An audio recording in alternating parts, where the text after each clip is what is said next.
Salut les internautes. Une fois n'est pas coutume, on va jouer un petit peu les bling-bling. On est sur les Champs-Élysées. Enfin, presque, au rond-point, tout au bout. Mais là, on est là pour un truc vraiment rare.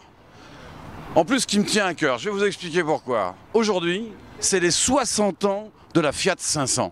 C'est quand même quelque chose. Qui n'est pas monté un jour dans une Fiat 500 ? Alors je vous disais personnellement, pire que tout, la première voiture de ma mère était une Fiat 500.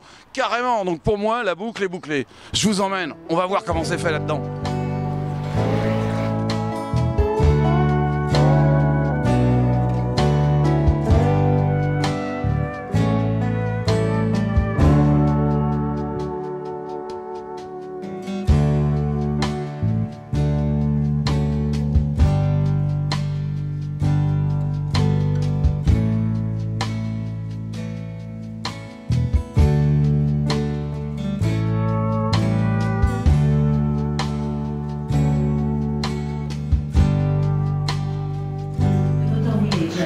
Donc Motorvillage, en quelque sorte, moi j'aime bien le définir, c'est un garage pour grandes personnes.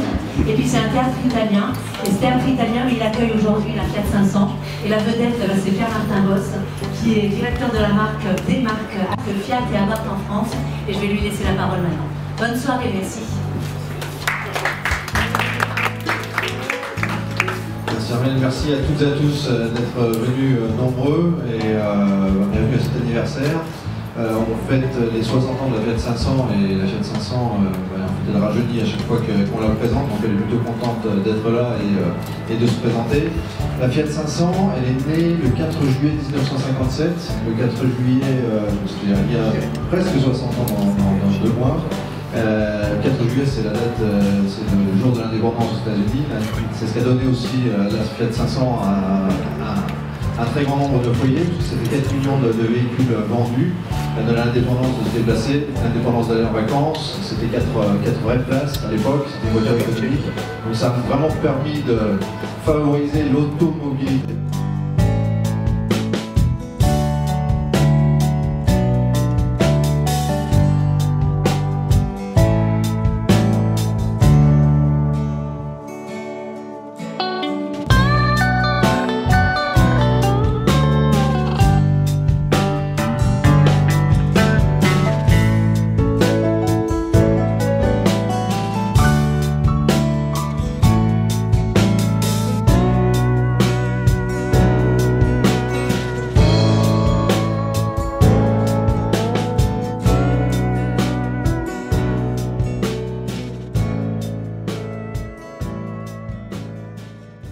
Pierre-Martin Boss, le directeur des marques Fiat et Abarth depuis quelques mois.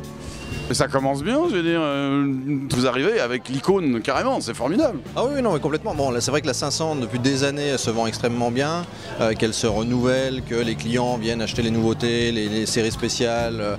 En plus, ce sont des séries spéciales généralement avec des partenaires qui sont de renom. Donc c'est vrai que c'est un produit qui nous apporte vraiment une base sur le marché et une visibilité énorme. Donc ça serait bien. Au-delà de ça, on a d'autres produits maintenant qui viennent d'être lancés, comme la Tipo, la 500X qui se... Alors justement, pour beaucoup, la 500X, c'est impressionnant, quoi. Bah alors la 500L, c'est vrai, elle s'adresse plus aux familles, même si de plus en plus on va être sur un crossover dans le style. La 500X c'est vraiment la 500 qui est bodybuildée, qui est vraiment un vrai 4x4 de franchissement également si on le souhaite, bon, qui fera surtout du franchissement en ville, c'est clair, mais qui est très stylé. Donc les gens passent de la 500 quand ils sont à 2 à la 500X ou la 500L quand ils sont à 4 selon leurs besoins de place et selon leurs loisirs. Donc on revient à l'actualité. Aujourd'hui, les 60 ans, et pour ça, vous sortez une série spéciale. On sort une série spéciale parce que c'est en fait un melting pot un petit peu de tout ce qu'on a présenté dans les années sur ce véhicule-là.